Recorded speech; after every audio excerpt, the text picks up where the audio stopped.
Something that clients often say to me is, I don't know what I want. It can be easy to lose touch with what it is that we want. And it has a really big impact on our ability to make decisions for ourselves and for our lives. So, if this is something that is coming up for you, I want to offer some things that could help. And the first thing is, it's just useful to understand what might be going on and why. For a lot of us, often we spend a lot of time thinking about other people and other things and our responsibilities to them and the things that they want, the things that they want from us. So, this can be our jobs, our employers, our businesses, it can be our family, our partner, our parents, our kids, our friends.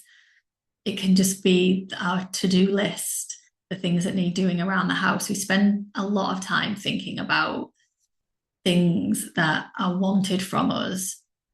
And so we get out of practice of thinking about the things that we want for ourselves and making decisions for ourselves. So it isn't that we don't actually know what we want, it's that we're not asking ourselves the question and listening to the answer. And the other thing that can be happening is that there can be some fear around some of the things that we want. So maybe there are things that we want, but we don't really believe that we could have them.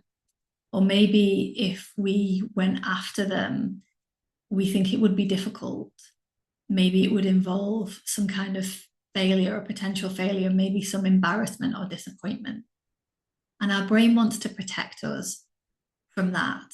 So it can offer us the thought, I don't know what I want, as a protection, as a safety mechanism, as a safer place to be than wanting something that we maybe can't have or that would involve something that would feel really difficult. So again, it isn't that we don't actually know what we want. Like, we do know what we want. We're the only ones that can know. So now that we've thought about what's going on, like what's behind the I don't know what I want, I just want to offer you some really simple, easy things that you can try. So the first thing is just to start simply once a day asking yourself, what is something that I want? And answering the question. It doesn't matter what the answer is. You might come up with things that just feel small or insignificant or just practical. You ask yourself, like, what is something that I want? And your answer might just be that I want a drink or I want to go to the toilet. Or maybe it's that I like 5 minutes of quiet, or I want to speak to somebody on the phone. I want to go out and do something noisy, or I want to go for a walk or read a book or do some work. Like, it really doesn't matter. The point is just to ask yourself what it is that you want and to answer the question. You might come up with some things that feel bigger and more significant. Maybe when you start asking yourself, what is it that I want? You might identify some changes that you want to make that feel like bigger changes, maybe changes to your living situation, to one of your relationships, maybe changes that you'd ideally like to see happen in your career or in your business. And it's important with this exercise to be clear that there's absolutely no pressure or requirement to act on anything that comes up.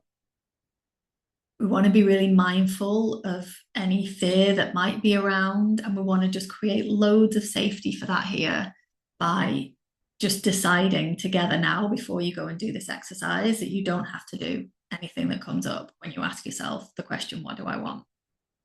Now, if the answers that are coming up are things like, I want to go to the toilet and I want a drink, I definitely recommend that you start practicing acting on your desires as well and giving yourself what you want. And I would just encourage you to just to take that as far as feels available. So if you do want some time to yourself, can you arrange that? Can you give that to yourself? If you want a break from work, can you organize that? If you want to do some work, can you set yourself up to have time to do that? Like, just take it as far as feels available, but with absolutely no pressure. And of course, with this one, there's no limit. It doesn't have to be just once a day. You can ask yourself that question as often, as many times as you want. And then the other thing that I recommend trying if you feel like you don't know what you want is to write a list. So again, ask yourself the question, what do I want? And just write down whatever comes up, whatever answers your brain offers. It doesn't matter if they feel small or silly. It doesn't matter, just write them down. See if you can come up with 10. And if you can do 10, could you do 20? And if you do 20, could you challenge yourself to do 30 things that you want? And something that is really fun here that you can try is to make every other item on the list something that you already have. Because we can want things that we don't have.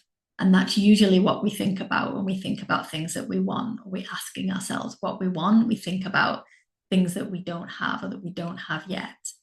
But you can want things that you already have. So, like for me, there are lots of things that I want that I don't have. There are places that I want to go to that I haven't been, experiences that I want to have. There are things, ideas that I've had that I want to put into action, things that I want to create for my clients that I haven't yet created, success that I want to achieve in my business that I haven't yet achieved. And there are things that I want to try out. I really want to learn to play tennis. There are lots of things that I want that I don't currently have, but there are also lots of things that I want that I do have. So I have a close, supportive family. I have 2 lovely kids, a loving husband, a nice house. I have a coaching practice and wonderful clients. And I have this computer and this camera so that I can be recording this video to share with you as well. So there are lots of things that I have that I want. Like I want them, I have them, and I carry on wanting them.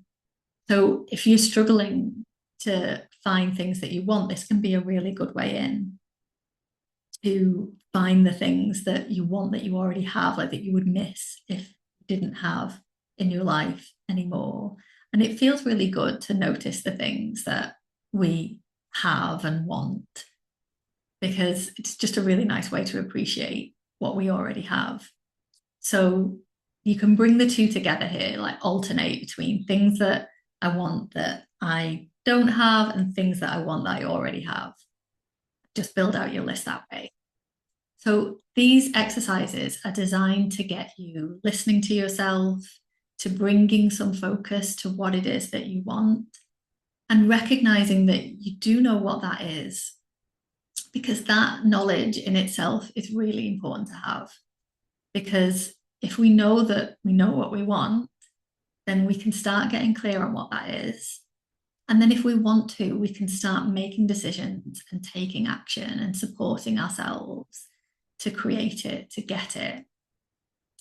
I'd love to know how you get on if you try these exercises out. So if you want to, get in touch with me and let me know. Tell me what some of the things are that come up for you that you want, and have fun with it.